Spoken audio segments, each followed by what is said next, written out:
What's going on? This is Julian with the Game Fanatics, and we are back with another video, the first video of E3. And what better way to start it off than with Xbox? I will be going back and talking about Ubisoft and Gearbox, which happened yesterday, depending on when you're watching this. But it just got done, had my stuff set up, so I wanted to jump right into Xbox. Before I get into the video too far, I do have to say that for those who do not know, I do work for Xbox, but everything I say here is not in any way influenced by that. I've always been an Xbox fan, and yeah, without further ado, we'll get right into some of my highlights. Right off the bat, the show opened with Starfield. We finally got to see a little bit of, well, I won't say gameplay, but in-engine footage. Still don't know fully what the game is or what you will be doing in that game, but we did find out that it was exclusive. So for all of those people who were wondering, it is it's a Microsoft exclusive. So most likely if you don't have an Xbox, you'll be able to play on Gamepass with the phone, or in the future, as we saw, maybe on TVs, but you can play on the computer and PC. So yeah, definitely huge way to start off the show. Now, everything else that I do from here on will be a little bit out of order. I was really excited to see more about Halo Infinite. The new kind of story trailer video was really cool. Chief was talking to a new AI about Cortana, so I'm really excited that that story isn't just going to be gone. We get a conclusion to what's happening with that relationship. This new AI does look a little bit like Cortana, so I'm excited to see more news about that. And depending on when you're watching this video, there will be more information about the multiplayer coming up tomorrow, which is June 14th. But one big thing that we found out about the multiplayer is that it will be free to play. So maybe kind of like they had Crackdown, where you downloaded two different applications, one with the main campaign, one with the multiplayer. So I'm excited to see more about that, and maybe I'll do a video strictly about that. But yeah, overall, the multiplayer, from what they showed us, looked really good. It looks like Halo, but it does look like a slight evolution. The art style of the game overall it's not too different from what we saw last year. And I'm not mad at that. It reminds me of Halo 3. I think this is a change in art style and not necessarily something bad when it comes, like, the graphics still look good. It's just not what a lot of people wanted to see.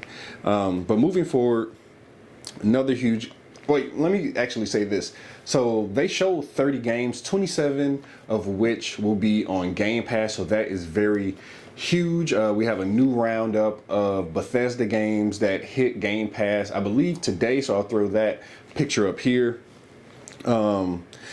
We finally saw more of 12 Minutes and got a release date for that. So all the release dates and more information, once this video is posted on the site, I'll have that all listed out in the article. I just want to kind of get through all of my highlights. Somerville looked really cool. It looks like some type of post-apocalyptic mother, father, son trio trying to survive type game with a very interesting art style.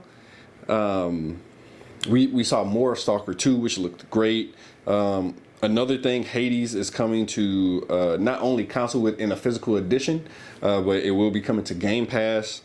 Pirates of the Caribbean, there's going to be like a story mode that's going into Sea of Thieves, so that looks really cool. I'm excited to jump back in there. Flight Simulator is coming to console. I think a lot of people, we knew that was coming. Now we know that it's coming this summer. Psychonauts 2 is coming this summer.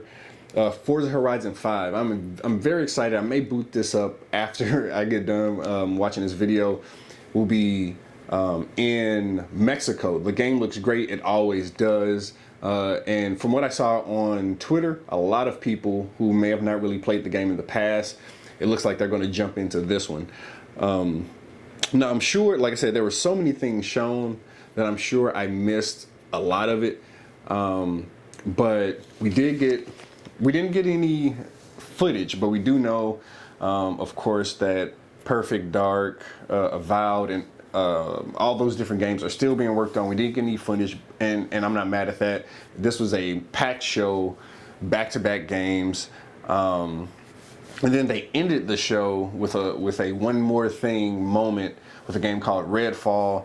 It looks like it is a multiplayer or single player shooter where you're fighting vampires, and it looks really cool. And each character looks like they may have some type of different ability.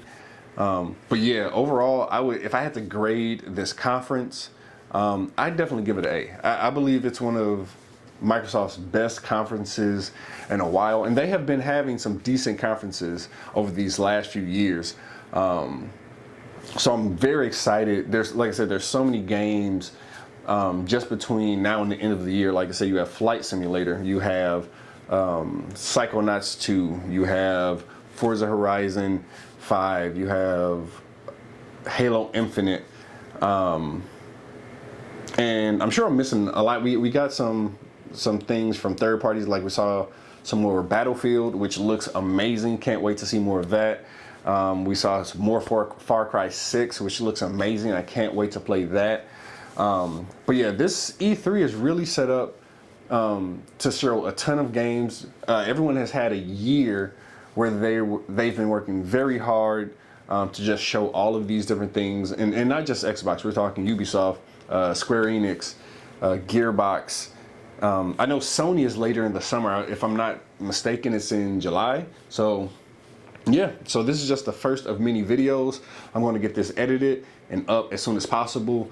And you can definitely check out the website for a full list of everything that was announced during E3 and during this conference. And yeah, so that's the end of this video. See y'all next time. Thanks for watching.